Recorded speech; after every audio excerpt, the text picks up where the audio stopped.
Rights of minorities, یہ جو تعبیر ہے یہ کہاں سے پیدا ہوتی ہے؟ دو صورتیں ہوں گی، اور دنیا میں دونوں ہی صورتیں رہی ہیں۔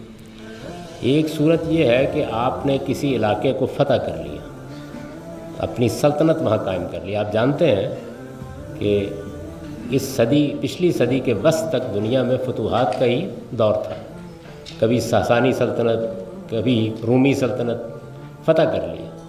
تو مائنارٹیز کا سوال ہی وہاں پیدا ہوتا ہے۔ موجودہ زمانے میں اب فتوحات کو رد کر دیا گیا ہے کہ فتوحات کی بنیاد پر کسی قوم کو بھی حق نہیں ہے کہ وہ کوئی سلطنت قائم کرے۔ خلاف ورزی اس طرح کی چیزوں کی ہوتی رہتی ہے، لیکن اصول میں یہ مان لیا گیا ہے۔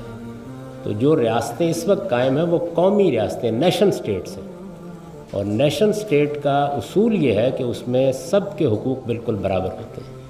تو اس وجہ سے نیشن سٹیٹ میں کوئی مائنارٹی اور میجارٹی نہیں ہوتی، سب لوگ بالکل برابر کے شہری ہیں، اور ان کی نیشنلٹی اس وطن کے اندر رہنے کی بنیاد پر ان کو دی جاتی ہے۔